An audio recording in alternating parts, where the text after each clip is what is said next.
Welcome to Felicity Was Here, where three superfans of the underappreciated 90s gem Felicity rewatch every episode and discuss one young woman's journey of self-discovery in New York City. So put on your coziest cable knit sweater, grab a cup of Dina DeLuca coffee, and join us in watching the trials and tribulations of one Felicity Porter.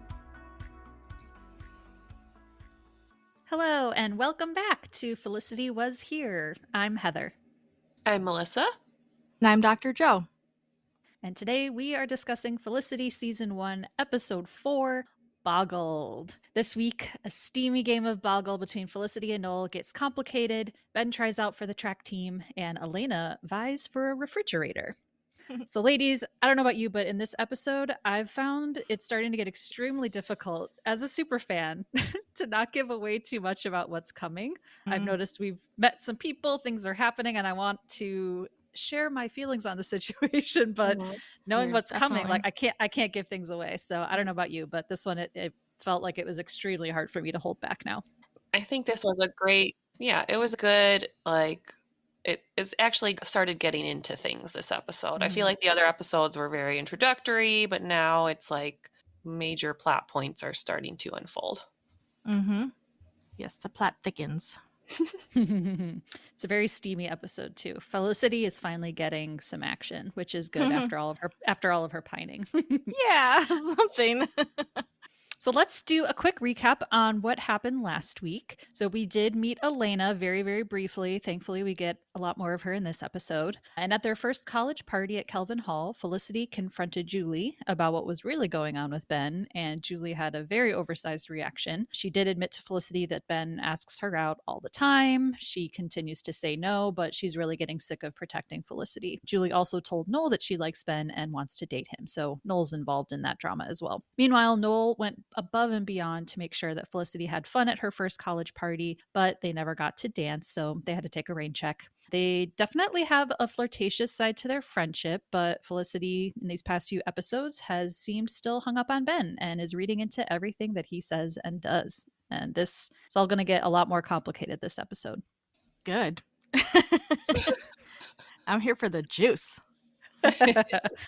And let's get into it. So in this episode, we open with some really bow chicka wow wow music as Felicity and Noel are playing a game of Boggle in her room. And of course, as always, Felicity's talk track to Sally plays over the scene, per usual. And she's telling Sally that she's never been more confused in her whole life and that something happened. And she also explains that Noel's the most comforting part of her life in New York, that they can really both talk to each other about anything and everything. They're really good friends at this point. And we see them playing Boggle, and Felicity, I don't know that I've ever really played real Boggle in real life, but apparently you like make words with all the letters and you list them out to the other person. If they also have the word, maybe you don't get points. I'm guessing that's how that works. Sounds about right. She's listing all her Boggle words to Noel, and his world just goes into complete slow-mo watching her. He's entranced, watching her mouth all the words. And as soon as she finishes saying her last two words, which just happen to be hick and hickey, scooches himself on over and plants a big kiss on her, which, as the Noel fan, I was so excited. This episode, I love it. We finally get some Noel and Felicity action. However, Felicity says, wait, back up, record scratch. Felicity's like, wait a minute, Sally, first, let me tell you about Ben. Of course. Felicity. Here we go. And she tells Sally that her and Ben have been getting closer, which, granted, isn't saying much. So then we go to the mailroom, and she's weighing a letter or a package or something in the mailroom, and Ben comes up to her. And they start small talking about pre-approved credit cards, and Ben mentions that he is trying out for the track team, which apparently he ran track in high school, and Felicity starts to reminisce with him about seeing him win the regionals, the 800 meter back in high school, and she just starts, gushing over him and how amazing he was in that one race, and he just kind of laughs awkwardly, like, oh yeah, no big deal, whatever, and she wishes him luck. Yeah, that was a little awkward there. She specifically knew so much about his track meet. I would have just been like, oh, I think I remember you running track. You were good. She's like, regionals, 800 meter. I wasn't obsessive at all. Yeah. He took it well, though. His little... Yeah. Ben's smile and little Ben laugh. He took it with grace. That would have freaked anybody else out, though, I think. He's probably used to her bullshit by now. Like her obsessive antics. It's kind of strange that he hasn't filed a restraining order yet. That's what I said. Yeah, a long time ago. That's what I said day one. Like she's really lucky that he's tolerated as much as he has. She's lucky. She's cute. She's lucky. She's so endearing. Yeah, but he touches her shoulder as he leaves. That's nice. I don't know. That's intimate. Practically engaged. she's never washing that shoulder ever again. So then Felicity moves on to tell Sally that her and Julie are at an impasse. And we see Felicity walk into the laundry room where Julie happens to be, also doing laundry at the same time. They both exchange haze. And to spark up a conversation, Felicity offers / kind of forces a dryer sheet on her. On Julie to start the conversation. And Julie finally gives in, and Felicity then uses that as the moment to apologize for being a jerk, which... Hey, how? Yeah, she was not. Thank you. Like, Dr. Joe, please weigh in. Why is Felicity apologizing in this moment? I would love to know. That's a great question. I would love to know. I don't know if she just wants to have some semblance of more comfort. I mean, she already said that Noel is a good friend. I don't know why she needs this raggedy bitch as an extra friend. This quote unquote friend. I don't understand why she's trying so hard with her, because she already established that things are going well with Noel as far as like their companionship, friendship wise. So I'm like, I don't know. Maybe she just wants to do some real girl talk, and Julie's the only one available. I don't get it. But she did also do something similar with her parents when they were kind of going through their stuff. Like, she seemed to be putting more effort in. So this is kind of par for the course for Felicity, but it's frustrating nonetheless, because when her parents were kind of bullshit, she was just like, oh no, that's fine. Like, let's go out to dinner and let's do our thing. So I think that's just kind of her style. She's conflict avoidant in a different way than Julie is. Julie's avoidant, and Felicity's like, let's repair, let's make amends, like, let's go forward. She wants to resolve conflict, whereas Julie completely wants to avoid conflict. So good insight. That's a good point. And we're going to get into more of that too later in this episode, I think. Mm-hmm. And also just the fact that Felicity explained it as accusing Julie of lying to her when all she was doing was being the best friend she could ask for. We've got different definitions of best friend. Like, we're not even talking about, hey, I really want to be friends. It's like, you were being the best friend I could ever ask for. I'm like, really? This person who's like going behind your back, going to Lucky Strike with lying. Astrid and Ben, and yeah, like, I don't understand how she's being the best friend that someone could ask for. Yeah, she's got a lot of distortion there. I kind of took it as maybe Felicity didn't have a lot of close friends in high school, and so maybe she just doesn't know like what a real friendship with another female should be like. So I would buy that. Yeah, that sounds about right. So then after Felicity apologizes, we don't get an apology from Julie. We don't get hey, I'm really sorry too. I approached that the wrong way. I shouldn't have lied to you. I shouldn't have been hiding all this from you. No, she doubles down basically and says, I was so busy making sure that you wouldn't get hurt that I lost sight of what I wanted. And I really had a good time with Ben. Good for you, bitch. And Felicity's like, well, if you want to date Ben, she doesn't even let her finish. Julie's like, then I should. Yeah, that was a little much. Why? And why was she even pissed to begin with? Why was she rejecting Felicity's dryer sheets? Like, what did she have to be like kind of cold about to begin with? Like, where is she coming from? Julie was resenting her for her own choices. That was it. So yeah, basically Julie said, I'm done considering your feelings. I'm going to do whatever I want. And Felicity thinks that that's the best friend ever. And she already was doing whatever she wanted. She was just doing it behind Felicity's back before. So, yep. Wow. Yeah. Unfortunately, we don't get much more resolution than that, because Pink Guy interrupts their conversation with his man-child incompetence. Apparently, despite being a grown-ass man, he doesn't know how to do laundry. He's literally never heard that, like, you don't put reds in with whites, and has turned all of his clothes pink. And they kind of console him because he's a baby. He is a baby, but it was a little bit exciting to see Brian Krakow, because I see him, I see Brian Krakow from My So-Called Life. I don't see Pink Guy. I Oh, I revert, I never saw that regress. show. I'm like, I only know him as Oh Pink Guy. no, that's terrible. That's why, yeah, it's complicated. He's just such a sweet, like, nice, reserved That's what he wants guy you to think. in My So-Called Life. He's a very different character than he is in this show, so it's like, it's weird to see him. I mean, not very, very different, but pretty different. Like, he's like the one doing the pining after the main character in My So-Called Life, so it was just interesting to see him play a different character, because I only know him as Brian Krakow before I saw him in this. There was only one season of that show, right? Yes, but it was an impactful one.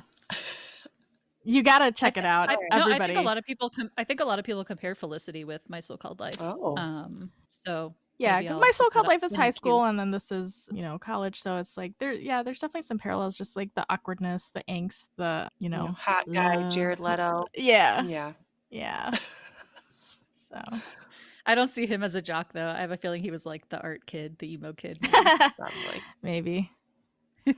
So after they talk to Pink Guy, Julie turns back to Felicity and says, "Oh, I feel so much better. Thanks," and walks away. Felicity agrees, but to me, she seemed a little less convincing that she feels better after that encounter. Yeah, because she's getting the shorter end of the stick there.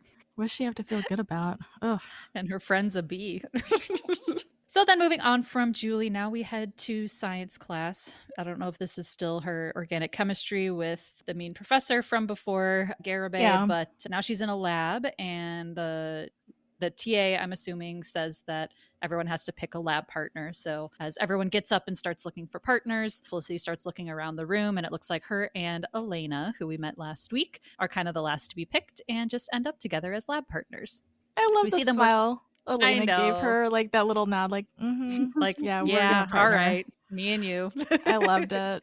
She said so much with that face, that little, just subtle smile. I loved it. But Elena isn't just going to settle for anyone. She's not subtle. Because she starts grilling Felicity to make sure that she is good enough to be her lab partner. Like, what were your grades? What did you get in AP Chem? Like, she was asking all the questions. Did you go to private school? Yeah. And Elena's like, look, I'm straightforward. Like, I'm going to ask you anything. And she then proceeds to ask Felicity if she's sleeping with Noel. And Felicity's outraged, like, none of your business. Of course it's none of your business. But she does say, no, I'm not sleeping with him. And Elena's like, well, I think Noel's cute. Like, he does it for her. And that she didn't see it at first, but then all of a sudden she started wondering if this guy's got a girlfriend. And I can't blame Elena at all. Like, I would have wondered the same thing. Yeah, he's cute. He's a good looking guy. And so we're jumping around a bit here. And Felicity even acknowledges that to Sally, but it's because all of this is important to the Boggle situation. So next up, Felicity tells Sally that the university has a used dorm refrigerator lottery, and Noel was in charge of taking everyone's entries. And so Felicity's like, well, I guess Noel looked cute that day because Elena said, hey, yeah, when I was handing over my entry for this lottery, I started wondering if he had a girlfriend. But Felicity said, like, everything that I said to Elena was true. At the time, there was zero happening between them. She's like, Noel and I are just really good friends. Mm-hmm. But I think she protests a little too much here. Mm-hmm. Oh, absolutely. Because now we go back to the Boggle scene and we kind of see the replay of what we already saw of them playing Boggle. We see the kiss again and they get into it. And just as it's starting to get good, Felicity's like, oh, wait a minute. And they both, do their little like awkward freak out moment that they always do. And who bursts in the door? But Megan, of course, because that's what she does. She bursts in, per usual, and sees them in a compromising position. And so they continue to freak out, kind of clean things up, pretend like nothing happened. Like, oh, no, we were just, like discussing class or something. But Megan's cool. She doesn't care, right? So she goes in her closet and rummages through her closet as always, and Noel just kind of leaves in a hurry as Felicity frantically cleans up the Boggle mess. So after rooting around in her closet, Megan tells Felicity, she's like, it's premium. You having an affair with the RA. She's like, I had you pegged as this uptight, no fun, follow the rules, kiss ass bore. And one of the funniest moments is Felicity deadpan being like, well, that's actually a lot closer to my personality. I love that part. Yeah. And Megan then just says, look, you like in my book, you just went up like a notch. And she leaves the room, and Felicity's left to process what just happened. Sexiest game of Boggle Right? ever. I've played Boggle before and it was not that hot. Not even close. But Megan had to ruin it and walk in at an inopportune time. So then she follows up with Sally and says that she rarely gets confused. It was like, oh, wait, actually, no, that's not true. But she's like, I'm all screwed up. I'm glad she acknowledged. Yeah, at least she's like, no, okay, fine, that's a lie. I'm always confused. Yeah. But she doesn't know what she's... But this is different. Yeah, she doesn't know what she's feeling. She's on the edge. She's kind of all over her room, dropping things, knocking into things. She's just a mess at the moment because of this kiss with Noel. And then she gets a knock on her door. And some guy says, are you Feticity Porter? So that's my favorite part. I laugh so hard every time I see that. Are you Feticity Porter? I don't know why the name Felicity is that hard to like get right. I'm wondering if it was a handwriting situation. Maybe. Like if the way the handwriting looked, it looked like Feticity, and I was like, that's interesting. How do you come up with that? Oh my gosh. Maybe we should rename the podcast Feticity Was Here. But the Feticity guy was in fact the delivery guy, and lo and behold, she won the fridge lottery. She got a fridge, and he wheels it on in and starts setting it up, and she's really excited. He's like, yep, it's a symbol of independence, deciding what gets cold, what doesn't. And as I love his passion for the work. He seems really invested in refrigerators. I mean, he's delivering value to college kids everywhere. Yeah, it really is. Did your guys' dorms just have a fridge already? Mine definitely did. I think we had to rent one. Bring one. I think I had to acquire one with some intention. I don't remember it just being there because I feel like it was kind of special to have it. I don't think everybody had one. Oh, okay. My school, everybody had one in their room. That was just in there. I think, like you and your roommate had to decide if you were willing to spend extra and rent one. Just like lofts, like the lofting the beds, that you had to rent, that wasn't automatically given either. So you had to like decide before school if you wanted the extra space and loft the beds so you could underneath. Okay, yeah. So we had to rent that too. Interesting. So as her refrigerator is getting set up, Elena walks by because her door is open and sees that Felicity got the fridge, and Felicity's trying to be optimistic. She's like, well, maybe you'll still get one. And the delivery guy says, nope, that was the last one.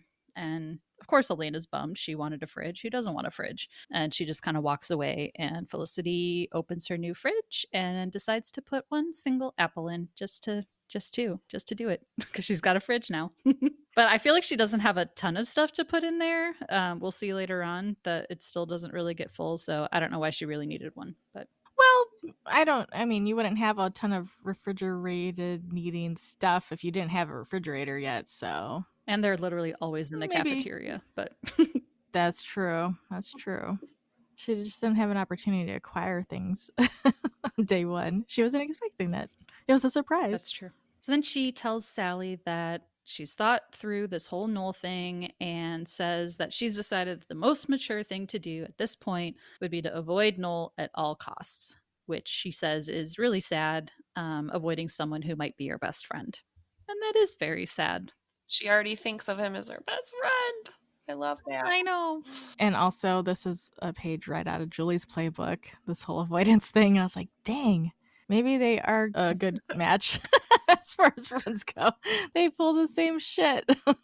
I think this might be literally because she doesn't know what she wants to do about everything and how she feels. Whereas so she can't have a conversation yet. Yeah, I feel like Julie might know what she feels, but she just wants to avoid anything and everything. I don't know. Yeah. You're right. I was picking on Felicity again. Don't make that comparison. No. Just kidding. But it is really sad, like someone who's your best friend not wanting to hang out and be able to talk to them. And we see her leave the dorm and like run by his room so that he doesn't spot her. But of course he does spot her leaving. And I think they're both really sad at that point. Yeah, because he's the person she would talk to about something like this happening. If it happened with somebody else, she'd run straight to him and he'd be that person. And maybe that's why she needs Julie, because now she's in a weird spot. She's got Good point. So then we follow Julie to the cafeteria where they always are, and she sees Pink Guy again, and he's in a pink shirt, of course, because all of his clothes are pink now. And they just kind of chit chat about the fact that he has a pink wardrobe, and he sits down with her. So nothing really noteworthy in that interaction, just that they're getting to know each other a little bit better. And then Felicity is back filing at the admissions office where Noel shows up and he confronts her. He's like, "We need to talk." And Felicity does the avoidant thing very, very awkwardly here. She can barely look at him and he's trying to pick a date. Like, can we go out to dinner tonight? What about tomorrow? And she's like, "Oh, I don't know. I'll check and then I'll tell you." And he's like, "So you'll check?" He's like, "Yeah, and then I'll tell you. That's the process." Like, she was being super, super awkward and just avoiding the whole situation. And basically, they just leave it that she's going to let him know when she's free to talk. And Noel acknowledges to her, like, "For the record, you've never been weirder." And she's like, "Yeah, I know." So yeah, another sad kind of interaction between the two of them after this kiss. And yeah, watching it, I'm like, I really hope Felicity figures out what's going on, because now you don't even have a friendship. And that would really suck if they lost the friendship too. Then we go back to Pink Guy and Julie, and he just tells Julie that he's making a movie. I have nothing more to say about the two of them. So yeah, and he says he's never shown it to anyone, and that was about it, about the conversation there. But then as Felicity's avoiding Noel, she decides to drop by the track on her way home. Oh, Just drop by the track. yeah. Just casually was- stop And by. then happens to be there for practice, that of course. And she tells Sally about him Just running in happens to high be. school and how it's so crazy that, this is kind of the same thing as years ago in high school. She's watching him, but now they're here across the country in New York and she's doing this again. Yeah. Being a creep again. Yeah. Because I'm sure it was creepy back then, but I feel it's an even higher level of Thank creep. God he didn't see her, because that would have scared him away. Yeah. I hope. I don't know. He seems like really accepting of a lot, quite a bit. It wasn't even a competition. Like It was, yeah. That's. Ugh. I'm glad she didn't get spotted either. That would have been embarrassing. She should be embarrassed. That's embarrassing. She looked so lovesick for him too when she was watching. It was like her phone a little bit because they didn't have cell phones and stuff. But like, your chem book and kind of skim it. Like you're just hanging there. Like don't be like, like little hearts above her head. Again, it's not like it's a public park. Like, why would you just be hanging at the track? I know, that's why it's so bad. That's why she would need some sort of like cover, like a little bit of a distraction. She just like looks like a little cartoon character with like little hearts floating above her head and like little, yeah. I will have to say though, Ben did look really cute running in his yeah, of little short course. running shorts, and his hair Little short shorts. is like flowing as he ran. Okay, I'll just say that's going to be my hottest Ben moment of the episode, because I actually forgot to pick one. But thinking back now, yeah, that was pretty hot. So and you got two Ben running scenes. Yeah. So they were but I double like the this first hot. one better because the second one, This one was the best one, yeah. Fair. That's fair. You don't see short shorts like that much these days, so I like Not it. nearly enough, no. Though I will say it looks like he's racing and running with 40-year-olds. Like, who are these other college They look kids? so old. They're like balding already. I'm like, what? That was not necessary. Well, Like they're grad students. Maybe. They're grad students. that was excessive. Like I get it, like people make fun of Beverly Hills 90210, people looking older, for high school age, but like they looked really, really, really old for college age. But good for them if they're reinventing their lives, and maybe they're grad students, sure, maybe they're older, maybe they're doing different things in their life, maybe they made a career change. You know what? I support it. It was just really obnoxiously, there was a big difference there in appearance. Yeah. Like Go back and watch this. I get that Scott Speedman probably is also a bit older than 19 or 18. Yeah. But that But they look like he could have been his even parents. Like Exactly. Yeah. But after track, or I guess during this track practice, Elena stops by Felicity's room to find her, but she's not there. And Megan is, for once, actually like sleeping in her own bed. Yeah, because it was during the day. In the day. Yeah, like she's actually there and sleeping in her bed. And she's like, oh, Felicity's not here. She's probably in Noel's room getting some.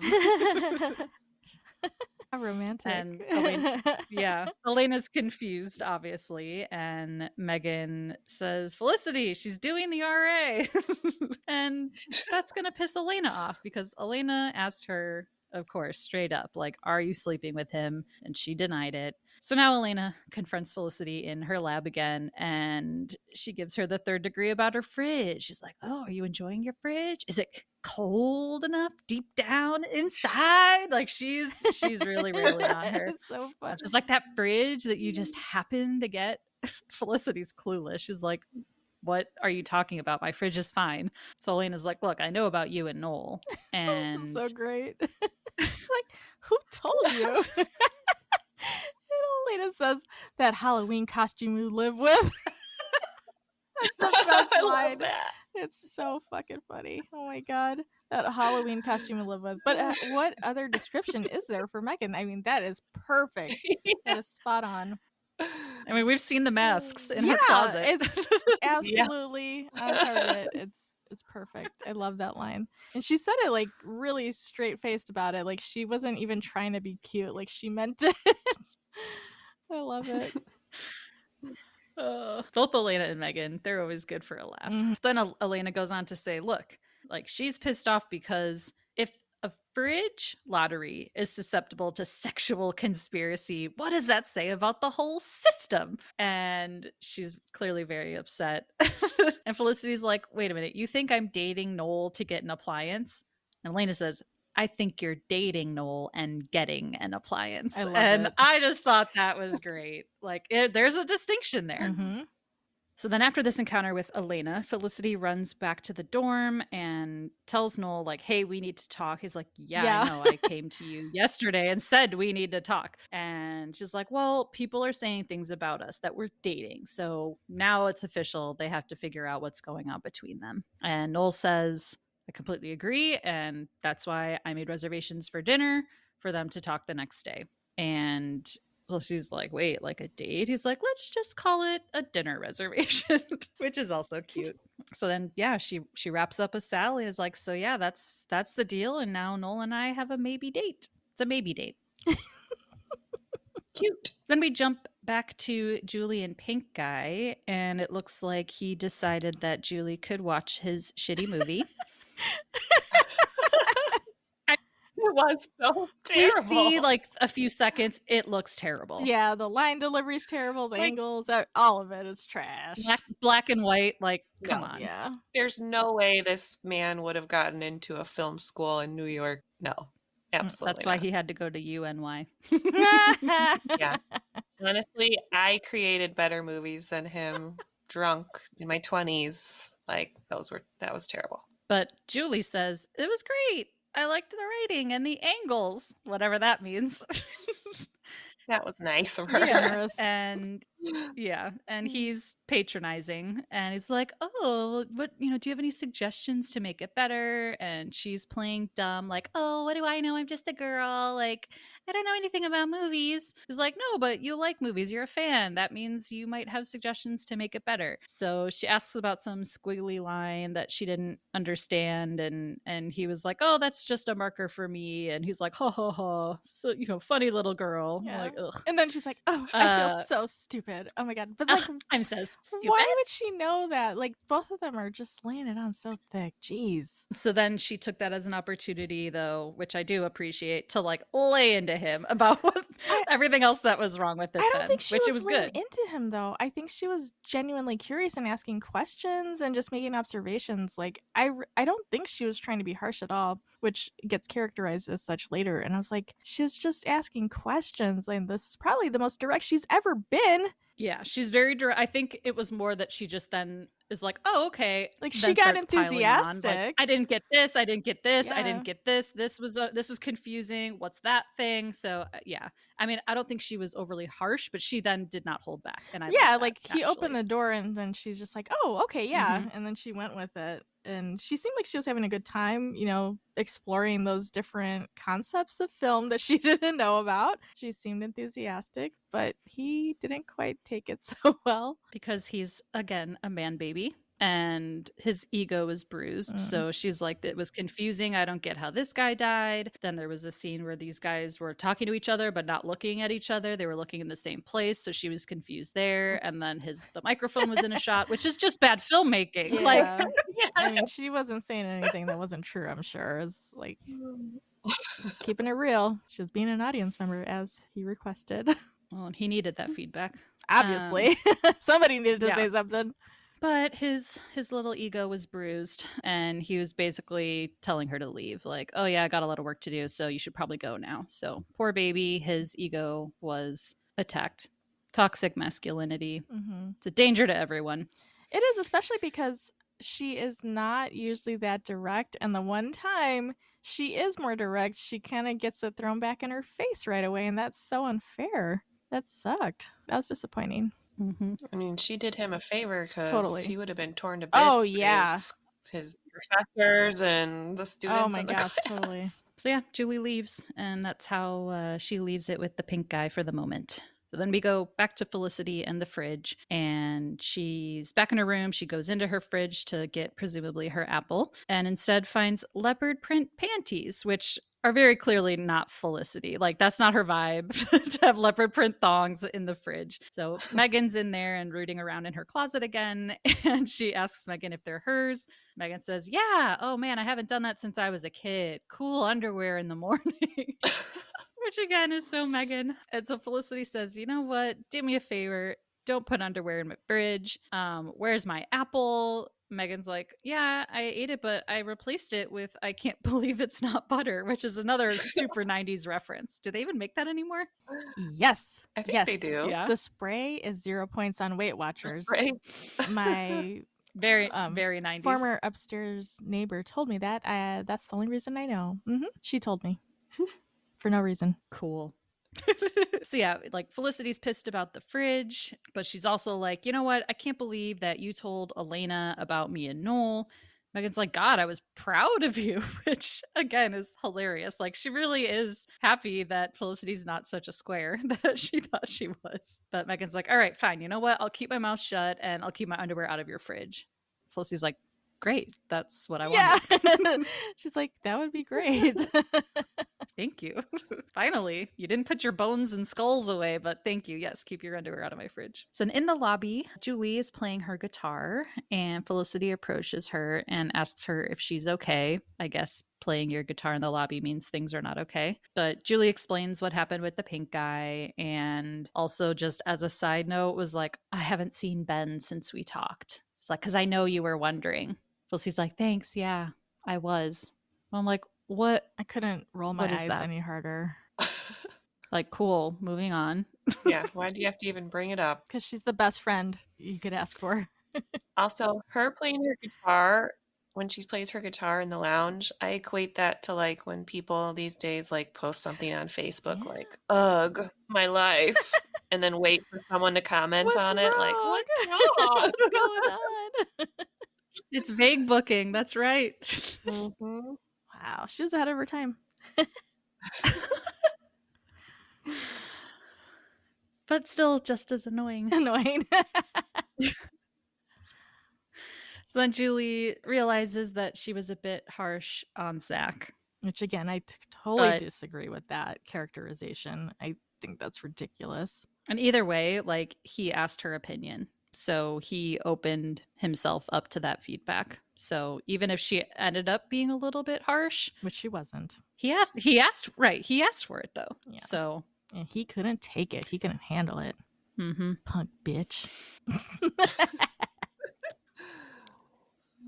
And so then Felicity tells Julie, they're girl talking. So then she tells Julie about the Noel kiss, and she apparently knew because Megan already told her as well. Felicity says that they have the maybe date. I love that it got around already. Like, she's like, oh yeah, she told you too. Megan's never there, but she's told the whole dorm. But yeah, she tells Julie she's confused. Like, I could just kind of see him in a friendship way. She's like, and I think that's why I'm gonna have to let him down on this maybe date tonight. And Julie classically says, oh, she's always avoided giving that speech. She usually just dates all the men until they break up with her. Barf. My eyes are Big rolling barf. so far back Yes. into my head. That sounds exhausting. I don't know. Yeah. What's wrong with Julie? Which I found very interesting and kind of counterintuitive for her character because she does seem a little bit sensitive around rejection stuff. So I'm surprised that she wouldn't break up with people first before they had an opportunity to break up with her. So I don't know if that was like a little oversight in the writing and, in her character, but that's definitely seemed like the opposite thing somebody would do. Unless, again, just going back to the general conflict avoidance, but it's just really interesting that she left herself open to be rejected instead of be the rejecter. Yeah. It's really frustrating to hear her say that, cuz then also she isn't going out with Ben, which is also really like that seems then very out of character for her if she's like, "Oh yeah, I'll just date them all whether I like them or not, I'll date them." But she's not dating Ben. So then it's like what's going on there too? Like what makes him different? Yeah, so I don't know if the writing was just a little bit messy for her character development and kind of getting her background down or her motivations and all that, because it just seems, or maybe that's part of her character, is she's not kind of stable or reliable in, which way she's gonna go. Like sometimes she's super avoidant and sometimes she's will just stick with something for a long time, and if she doesn't like it, it's just like, it's weird. She's an interesting little character, that one. Maybe it goes back to her being adopted. She feels rejected by her birth parents, possibly. So, well, that's I why don't I know. would think she'd push people away. That's what I was thinking. So I don't understand that. Or maybe she just wants wants to to be be wanted. connected. Yeah, Yeah. connected to someone, and even if she doesn't like them, it's like, "Oh, well, they want me." Yeah, not wanting to end it, like making it last as long as it possibly can. Yeah, I could see it going either way. It didn't, that's not the direction I would have gone in if I was writing it, but I'm not a writer, so I'm just a spectator here. Well, and since she said in the past that her parents work overtime to make sure she's happy all the time, I would think she'd be spoiled and like used to getting whatever she wants. But instead, she's like rejecting her own wants and needs all the time. Even with Felicity, she's like, "Oh, I've been so worried about your needs and what you might want that I haven't thought about my own." So it's really kind of a counterintuitive Yeah, it doesn't quite thought make sense. process. Yeah. Well, we'll see. We'll see. So then at the mailboxes, Ben and Julie see each other, and Ben asks Julie if she's gotten his messages. And she's like, "Which ones?" I'm like, that's a jerky comment. Like, you're ghosting him, and now you're making fun of that fact. So he invites her to do something after tryouts, but he's like, do you like me or not? Yeah, what's up? He's like, I could keep going, which also it's like, at some point, Ben, like, take the hint. She's just not into you, maybe. If you're calling that many times and she's not picking up, like, just let it go at that point. Yeah.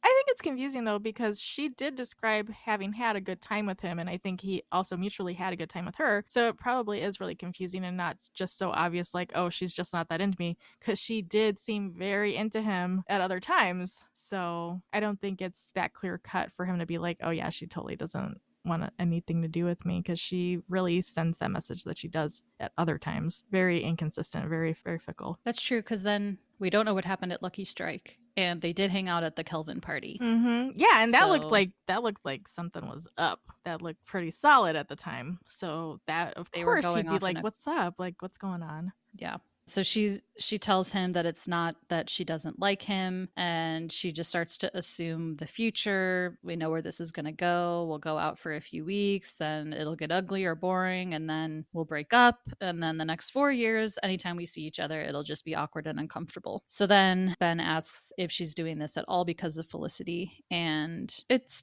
doesn't seem like it is. Julie says, she's like, "Look, I think you're a special guy, and I just want to keep thinking that." And also, this next comment I thought was weird. She says, "I also just want to know that you're not just pursuing me because I don't return your phone calls." And I'm like, that sounds now like a game that she's playing. Or that maybe she's afraid he's playing games with her. But yeah, she's setting up that scenario, like, because there wouldn't be anything if she did return his call. So she's kind of like, it's like a self-fulfilling prophecy. She's like creating that scenario that she doesn't want. by not participating mutually in whatever was going on with them.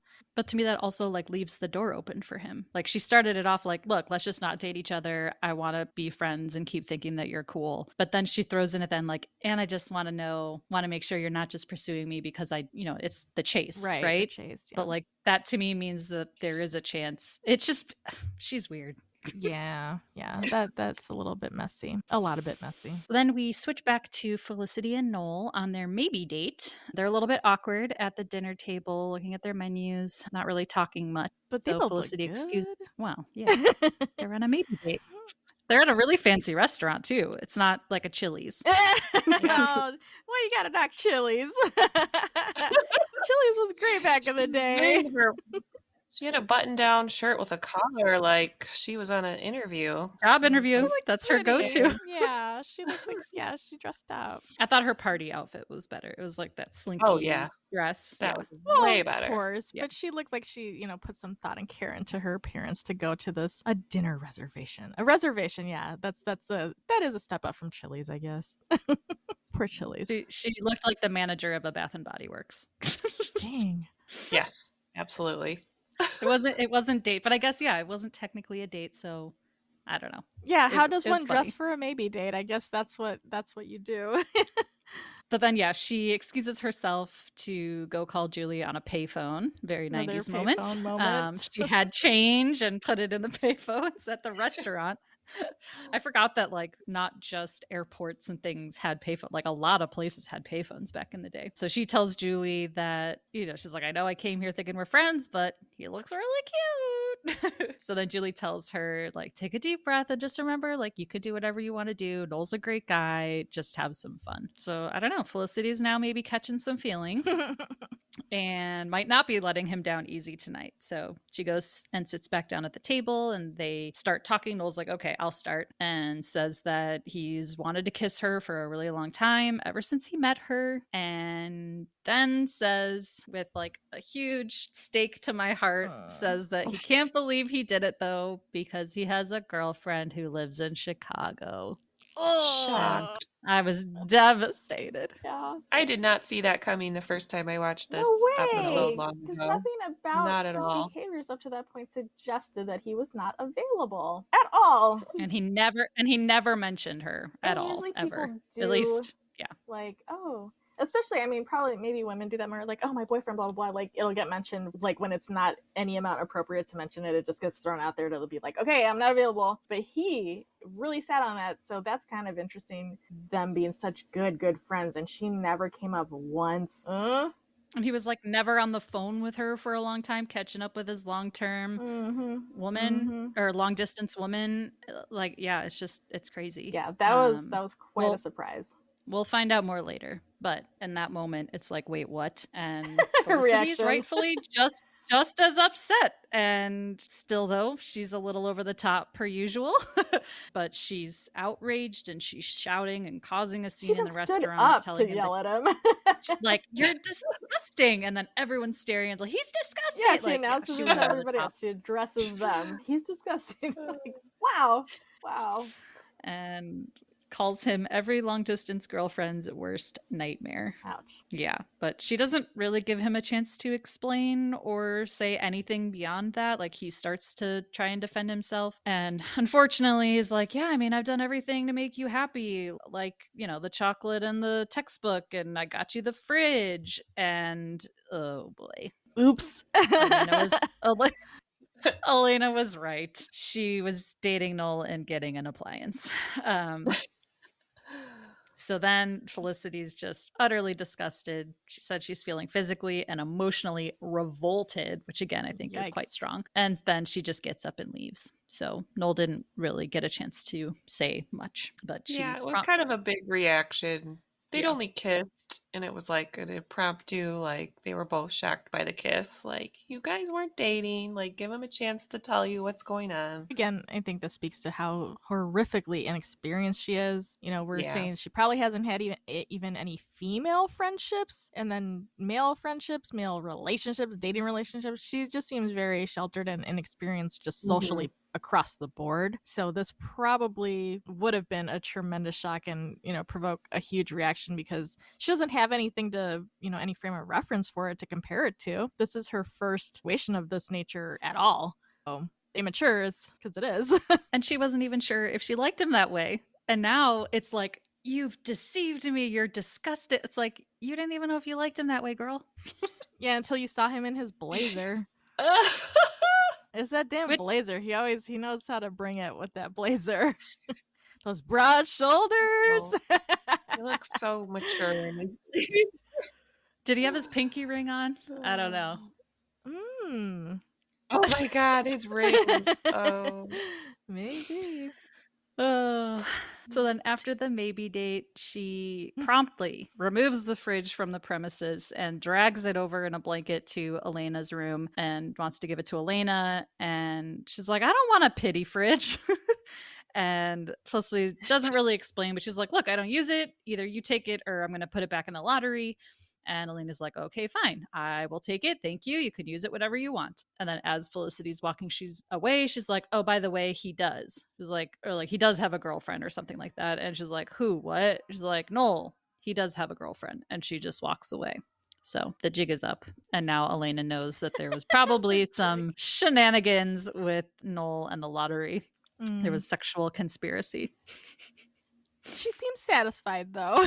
She seems like, vindicated. I mean, Felicity made it right. Yeah, exactly. So then in her time of troubles, of course, Felicity decides to go over to the track again and watch Ben tryouts. Again. I don't know how she knows this schedule. Like, there's no really internet that you can go and be like, oh, when are tryouts? What are the times? Posted at that one, that place where they saw stuff. Yeah, the mail room that has all the information about all the things. She had to do her research, man, Well, yeah. I mean, she could find get out it about done this. even pre-internet, pre-Googling. She could find out. She's very effective. Maybe she was just going to the track any free moment she had just to see if he was there. Just constantly going back. Even worse. I prefer the other explanation to that. That sounds so sad. She has like a stakeout at the track. Stop. Too much. That's so sad. She hires a private investigator to see when people show up. So then she starts to tell Sally that he came in first when she watched him in high school. And yeah, now she's watching him again thousands of miles away. And she's pining away after him again, watching him run. Noel's back at the dorm looking for Felicity after their maybe date and goes to the room. Megan's there, tells him that Felicity was going to some track team thing. So we go back to Felicity watching the track meet or the track practice tryouts. And she's like grinning like a fool watching Ben run. Like she's giddy watching him run. And then we see Noel come in who sees her watching Ben and he's very sad. Yeah, which I think it's strange that he found out where she was. He went there. Was he planning on really finishing their conversation at the track? Is that an appropriate place to finish that conversation? Given how she reacted at the restaurant, I don't understand why he even bothered going there instead of just waiting for her to come back, other than for that shot where you see someone watching someone else, kind of, cinematography that they've done several times now and it looks lovely. Why realistically would he really show up there and try to have a conversation with her there? I was like, that's weird. I think they can both be a little extra. I mean, we saw with her parents, like he wouldn't let it go. So maybe he's like, once it's in his head, we need to resolve this right now. Yeah. Not saying it's right. Yeah.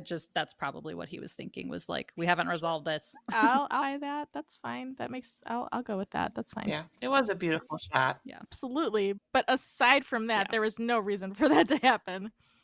He like lays his coat over the railing and it was a beautiful shot. And then it was I loved their facial expressions, both of them. It was beautifully acted, beautifully filmed. It was beautiful. It was just like in real life that was kind of like I don't think that would have really worked out. Yeah, he doesn't know like what she's doing there, but he found out real quick.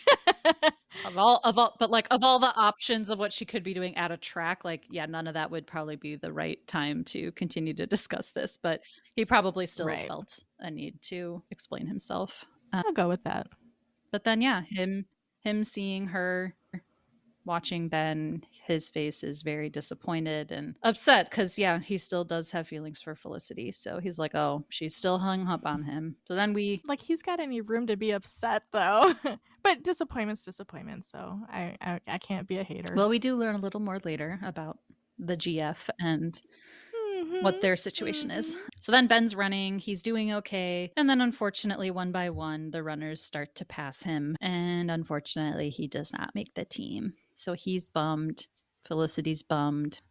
Everyone's bummed. Yeah, it was sad because she was talking about him. She had been talking about him coming in first, and he was in the lead, and then he wasn't, and then he really wasn't, and then he was dead last. It was exceptionally depressing. It was painful to watch. Yeah. I think this episode did a good job, though, of subtly showing that Felicity is starting to not like idealize Ben as much and kind of learning a little bit more about who he really is instead of putting him on a pedestal. Like he's a whole human, like a real person, Yes. not a fantasy. And they have a conversation later that we'll talk about, but like she kind of realizes he's not because she's actually perfect. getting to know him. He's not just a fantasy now. Yeah, he's a real. In real life, he's IRL. He's not in her head. So then we go to Julie's room and we see Pink Guy knocking on the door, and she does open up for him. I don't know if I would have done the same, but she opens the door and he admits that he was probably reactive, but it's just that he'd never shown his movie to anyone before. And Julie rightfully was like, yeah, but you were a grump. But I probably would have used a different word. And she says it like kind of cutesy a little bit. I'm a little baby. You were a grump. Yeah. Yeah. Something tells me she likes that apology, that little dance that they have to do to like reconcile. Yeah, big ick. Huge. And he says that he thought about her feedback and he's got ideas on how to make it better, and he would really like for her to watch it again and tell him what she thinks, and she agrees to do that. So they make up and she somehow decides to sit through that piece of trash again for him. Well, maybe as a musician, she can appreciate the vulnerability of showing one's art to someone else. I don't know. Maybe she's got a soft spot for that as a musician herself, and, you know, the vulnerability of sharing something you created. That is fair. That's fair. Who knows? But I would say probably a yellow flag at the very least here on how he handled all of this. For sure. Absolutely. Then we move on to Felicity, who's in the cafeteria, and Noel sits down across from her and hands her a photo. And she doesn't say anything, and he finally gets to explain himself. So he says that he met his girlfriend Hannah his senior year of high school when she was a junior. So they were a year apart, and they've been dating almost 2 years. And Felicity's like, she's pretty. Like, of course she's pretty. Noel's hot. Of course he's got a pretty girlfriend. So then he says when he went to college in his freshman year, like they were able to still see each other on weekends because she was at home in Boston where he's from. And so Boston, New York, trains, like they're very close. So they still saw each other like he hadn't even gone away. But now that she's graduated high school and is at Northwestern, it's a lot different because Chicago is very far from New York. And then he says that they agreed that they could see other people if they wanted and that it was a hard adjustment. I feel like he should have led with that at the restaurant. He's just like, I have a girlfriend. Or when he met her anytime weeks ago. And the rest of the conversation, yeah, it still feels like he's repenting for doing something wrong. But I'm like, dude, you have an open relationship. Like, what? I don't understand what the issue is here. If that was your agreement with her, I don't get what he did wrong. Lied, omitted. I mean, there was omission. You know, he wasn't open. He wasn't open with Felicity. I doubt very much he was open with his girlfriend about like, hey, like I'm kind of catching feelings for this girl in my dorm. Like, but does she want to know? We don't know the extent. It could be like, do what you want. I don't want to hear about it. I don't know. Yeah, that's true. That's true. But I'm confident Felicity wanted to know. But nothing had happened and they weren't dating at that point. Like he just kind of spontaneously kissed her. Well, he had an opportunity, though, because he did tell her earlier on, which had already gotten sorted out. Yeah, I do have feelings for you. He could have told her then. He could have told her anything like a long time ago. He could have. It's true. Been a little bit more open because that had already been put out there. So it wasn't a complete surprise that he kissed her because that had already been established. Even though he said, I get crushes on everyone. It's totally unromantic as hell. Like, come on, guy. No. You know what you were doing. There was definitely omission, yes. But then he says being out with Felicity wasn't fair to her and wasn't fair to the girlfriend, and that he does respect Hannah and he loves her, which fine. But again, to me, I don't know if it wasn't fair. I agree that he omitted details in their friendship. Yeah, and I don't know how much that openness was actually open. Like maybe they had floated the idea that they could see other people, but they hadn't really committed like yes, like it officially is open and not just something that they had maybe thought about trying out because of the long distance. It didn't seem like it was officially open. I didn't get that impression. I didn't get that vibe. So then he says that there were a million reasons that he kissed Felicity in that moment, but one of the reasons is because he misses his girlfriend and he was sorry. Felicity seems like she accepts that apology, kind of extends an olive branch and gives him her hand. So they're kind of holding friends, and it looks like their friendship is still intact. Like she accepts that as his reasoning for what happened. You know, we don't really know what happens with the more than friends feelings that he has or that both of them might now have, but at least it looks like she's not mad anymore. Their friendship is intact enough, if not anything else. That is at least stable. I am still hopeful, though. As Team Noel, I'm still hopeful that something will happen. I mean, he looked really sexy when he kissed her. Like there was a pause, like he knew what he was doing. Like there was like it wasn't slow-mo, but he looked at her, and the way he looked at her before he went fully in for the kiss, I was like, whoa, I need some ice water. This is getting steamy. Yeah. His eyes are so pretty. Yeah, he looked amazing. That was hot. Mm-hmm. He looked Hottest intense. Noel moment. It looked good. Boggle. Stuff. He wins Boggle. Hottest Boggle moment.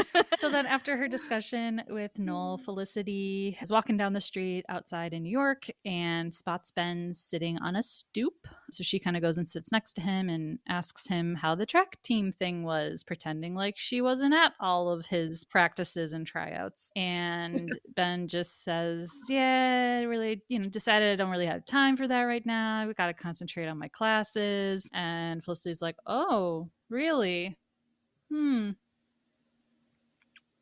I like this juxtaposition of scenes because Noel just like finally became super honest and spilled his guts, and their friendship is restored. And then we cut to Ben like lying and not being able to tell Felicity the truth. So we can see that while her and Ben are friends, they're not that comfortable with each other yet to be that fully honest. So it kind of shows the nice side of Felicity and Noel's relationship that they can finally now talk about stuff like that.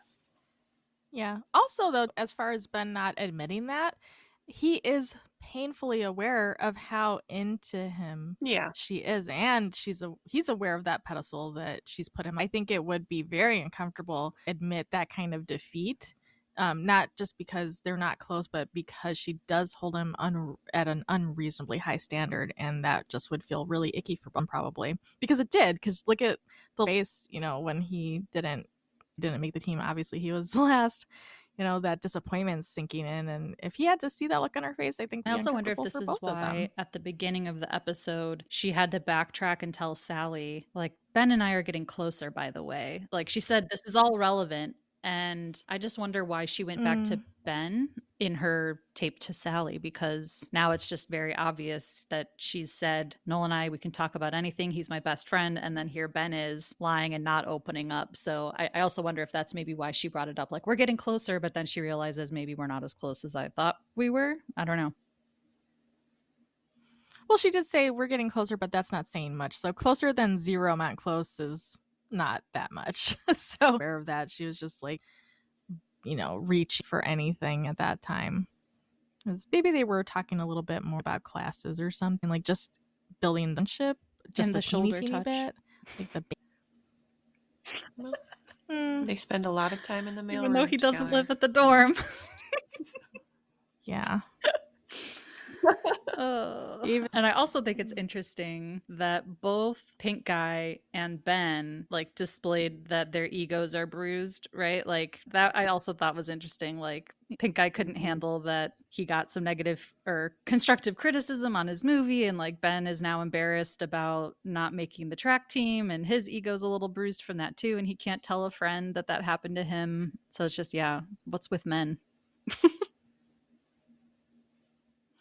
Well, I think Ben specifically has low self-esteem as his baseline because he even, when they had done that whole thing, you know, even in the pilot episode, like, I'm sorry, I'm not who you thought I was. Like, I'm just a shallow loser. Like, he doesn't think that much of himself to begin with.